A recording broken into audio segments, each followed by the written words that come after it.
जय हिंद। मैं अनिल कुमार आपका हार्दिक अभिनंदन करता हूं अपने YouTube चैनल इंडियन सेंटर ए के सर में।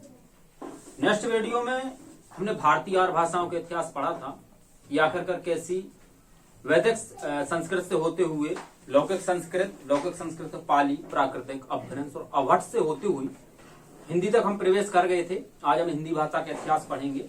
आपने हेडिंग भी देख ली होगी, लिखा हुआ है हिंदी भाषा का विकास आखिरकार कैसे हुआ। तो सबसे पहले हमने नेक्स्ट वीडियो में भी बताया था जब प्राचीन जो भारतीय आर्य भाषाएं थी, यानी कि भारत ईरानी दरद और भारतीय आर्य भाषा कैसे आई थी। तो सबसे पहले हमने तुम्हें बताया था कि वैदिक संस्कृत थी। वैदिक संस्कृत से हम चले थे लौकिक संस्कृत। लौकिक संस्कृत में सबसे पहले हमें इतिहास मिलता, पाणिनि का हमने बताया था, अष्टाध्याय मिला था। इसके बाद हम पाली की ओर गए थे, वो प्रथम प्राकृतिक था। इसके बाद हम पहुंचे थे प्राकृतिक में, जो द्वितीय प्राकृतिक था। फिर इसके बाद पहुंचे थे हम अपभ्रंश में, जो कि तृतीय प्राकृतिक था। इसका काफी इतिहास मिला था। फिर इसके बाद हम पहुंच गए थे अवहट्ट में। अवहट्ट में जितनी भी भाषाएं थी, ज्योतिष ठाकुर का जो वर्ण रत्नाकर था, प्रमुख पुस्तक मिली थी। आधुनिक आर्य भाषाएं आ जाती हैं, तो जिसमें हमने अपभ्रंश की जो भाषाएं थी, जैसे कि सौरसेनी है, पिशाची है, जो पिशाची से लहंदा पंजाबी विकसित हुई है, खस है जिससे सिंधी बनी है, ये सब भाषा हमने बताई थी। इसके बाद हम हिंदी तक पहुंच गए थे। तो आज हम देखते हैं हिंदी भाषा का इतिहास।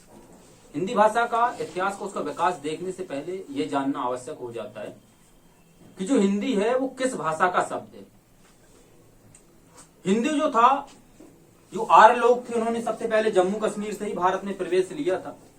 तो वहां पे जो नदी बहती है सिंधु, उसको बोलते थे ये। हिंदी को इन्होंने सबसे पहले बोला था वहां पे सिंधु, और सिंधु से जो फिर इसके बाद बना था हिंदू, और हिंदू से जो इसका बड़ा हुआ जो प्रत्यय होता वो मात्रा हटाई गई। इसके बाद बन गया ये हिंद। हिंद बनने से आगे और चला तो फारसी जो लोग थे, उनके जो प्रत्यय था बड़ी की मात्रा, ई प्रत्यय जुड़ने से हमारा हिंदी बन गया।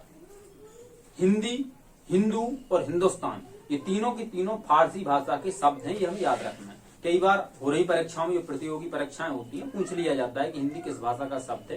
तो हिंदी फारसी भाषा का शब्द है। एक विद्वान भी आते हैं जो कहते हैं हिंदी है हम, वतन है हिंदुस्तान हमारा। ये इकबाल का कहा हुआ है। तो ये इससे याद हो जाता है कि ये सब के सब फारसी भाषा के शब्द हैं। इसके बाद हम आज अभी देख रहे हैं हिंदी भाषा का जो विकास है वो कहां से कहां तक कैसे चला था। तो सबसे पहले प्राचीन या आरंभिक हिंदी को हम देखेंगे, जो 1000 ईस्वी से लेकर 1400 ईस्वी तक चली। फिर इसके बाद हम देखेंगे मध्यकालीन हिंदी। मध्यकालीन हिंदी 1400 ईस्वी यानी एडी से लेके 1850 तक चली है। इसके बाद जो हमारी आधुनिक हिंदी है, आधुनिक हिंदी में ही खड़ी बोली भाषा का विकास हुआ है। आधुनिक हिंदी 1850 से अब तक चली आ रही है। आपको पता होगा कि अब जो जिस भाषा का विकास हो रहा है वो भाषा बुंदेली। बुंदेली भाषा का विकास काफी प्रयत्नशील है। देखो, इन जो तीनों हैं, इसमें हमको समझना है कि इस कालखंड में कितनी भाषाओं ने विकास किया हिंदी के साथ साथ। जैसे कि ब्रज भाषा है, ब्रज भाषा के साथ साथ अवधी, और अवधि के साथ साथ जो हमारी खड़ी बोली थी। और देखो ये एक चीज और आप लोग याद रखेंगे कि खड़ी बोली का जो हम विकास पढ़ाएंगे, जैसे कि आपको भारतेंदु पूर्व युग था, भारतीय युग था, द्विवेदी युग था, और छायावादी युग या छायावादोत्तर युग, इसका इतिहास हम बाद में बताएंगे, इसी में बताएंगे। तो सबसे पहले हम देखते हैं कि हमारी जो भाषा विकसित होती है, इसमें ब्रज भाषा विकसित होती है। ब्रज भाषा का देखो ये याद रखना, ये हम केवल संक्षेप इतिहास बता रहे हैं ताकि आपको पढ़ने में सहूलियत मिले। और इसमें केवल वही क्वेश्चन डाले गए हैं, बताए जाएंगे जहां जो प्रतियोगी परीक्षाओं पूछे जाते हैं। फालतू का इसमें कोई हमने चीज ऐड नहीं की है। और रही रचनाओं वाली बात, तो रचनाओं के लिए हम अलग से वीडियो बनाएंगे। ब्रज भाषा का सबसे प्राचीनतम जो ग्रंथ मिलता है वो मिलता है सुधीर अग्रवाल का प्रद्युम्न चरित। इसके साथ एक विद्वान आते हैं हित हरिवंश। इनको श्री कृष्ण की बांसुरी का अवतार बोला जाता है। क्वेश्चन हमेशा पूछा जाता है टीजीटी पीजीटी में। यदि क्वेश्चन अभी इसमें किताब में फोटो मिल जाएगी तो हम डाल भी देंगे इसी में। तो पूछा गया था कि श्री कृष्ण की बांसुरी का अवतार किसे माना जाता है। तो हित हरिवंश को माना जाता है, ब्रज भाषा के कवि थे। इसके बाद ब्रज भाषा के सूरदास जी भी रहे हैं। इनको अष्टछाप का जहाज बोला जाता है। देखो ये सब कोई जानता है कि सूरदास जी को अष्टछाप का जहाज बोला जाता है। सबसे बड़ी बात होती है कि इनको बोला किसने था कि ये अष्टछाप के जहाज हैं।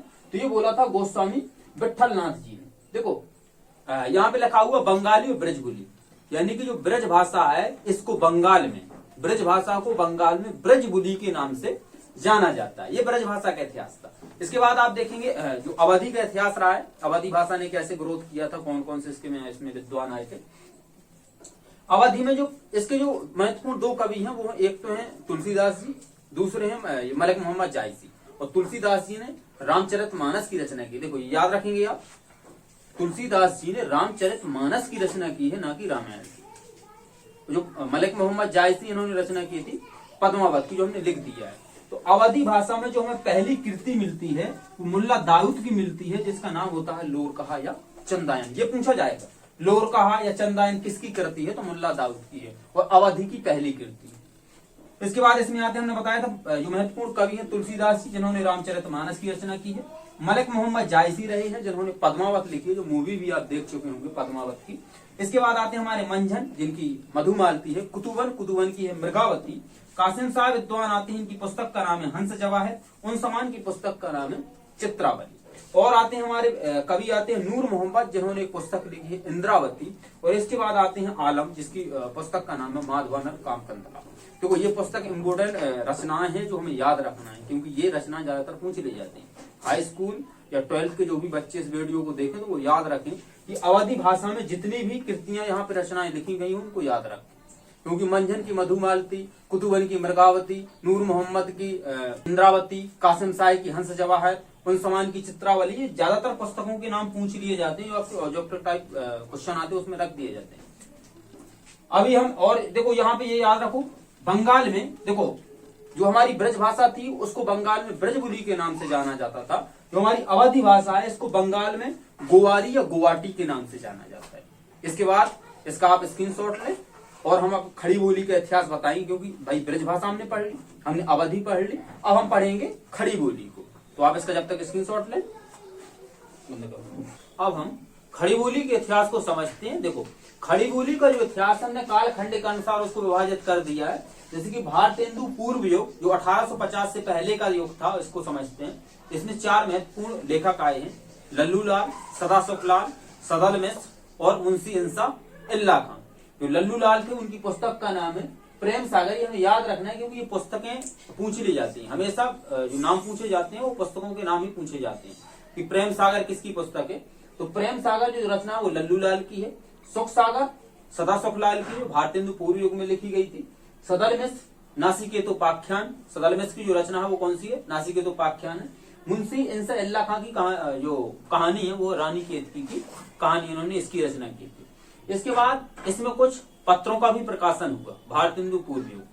जैसे कि जो पहला पत्र मिलता है वो जुगल किशोर का उदंत मार्तंड। ये कई बार पूछा जाता है कि हिंदी का पहला पत्र कौन सा है, तो वो जुगल किशोर का उदंत मार्तंड है, जो कोलकाता से जिसका प्रकाशन हुआ है। तो वो प्रकाशन की उस समय जो डेट थी वो 30 मई 1826 थी। 30 मई 1826 को जुगल किशोर का उदंत मार्तंड प्रकाशित हुआ था, ये हमें याद रखना है। इसके बाद यहीं से राजा राममोहन राय ने अपना बंगदूत निकाला 1828 ईस्वी में। और यहीं से राजा शिव प्रसाद जो सितारे हिंद हैं, इन्होंने 1829 में अपना अखबार निकाला बनारस अखबार। दोनों के दोनों अखबार कोलकाता से निकले थे। उदंत मार्तंड भी कोलकाता से ही निकाला गया। ये बात है भारतेंदु पूर्व युग की। इसके बाद जो भारतेंदु युग आता है इसका ज्यादा इतिहास नहीं मिलता है, इसमें केवल हमें यही याद रखना है भारतेंदु युग हमारा जो था वो 1850 से लेके 1900 ईस्वी तक चला। भारतेंदु हरिश्चंद्र ने इसके देखो भारतेंदु जो युग था इसके सबसे अच्छे कवि थे वो भारतेंदु हरिश्चंद्र ही थे, जिन्होंने हरिश्चंद्र मैगनीज की रचना की, हरिश्चंद्र जो चंद्रिका थी इसकी रचना की, और बाल बोधनी की रचना भी भारतेंदु हरिश्चंद्र ने ही की है। ये पूछा जाता है, ये हम याद रखेंगे। इसके बाद हमारा आता है द्विवेदी युग जो 1900 से 1918 ईस्वी तक चला। इसके जो कवि थे वो महावीर प्रसाद द्विवेदी थे, जिन्होंने सरस्वती पत्रिका का संपादन किया, यानी कि जिसके ये संस्थापक रहे हैं सरस्वती पत्रिका के महावीर प्रसाद द्विवेदी। इसके बाद हमारा छायावाद या छायावादोत्तर काल या युग आ जाता है, जिसका सर्वप्रथम जो प्रयोग किया है वो मुकुटधर पांडे ने किया है। यहीं से देखना खड़ी बोली का जो स्वर्ण युग कहलाता है वो छायावाद या छायावादोत्तर काल ही कहलाता है। इसको खड़ी बोली का स्वर्ण युग कहते हैं। ये खड़ी बोली का इतिहास था जो हमने आपको बताया। नेक्स्ट वीडियो में हम ये बताएंगे कि देखो ये हमने केवल संक्षेप में इतिहास बताया है ताकि आप समझ सकें। नेक्स्ट वीडियो हमारा आएगा वो हम उसमें बताएंगे कि भारतीय संविधान हिंदी भाषा को कैसे स्थान देता है, उसका कैसा वृद्धि करता है, कितने जो भाग 5 है, भाग आपका 6 है और 7 है, यानी कि भाग 5 आपका आर्टिकल 120 है जिसमें संसद में प्रयोग की जाने वाली भाषा है, हमने कल भी बताया था।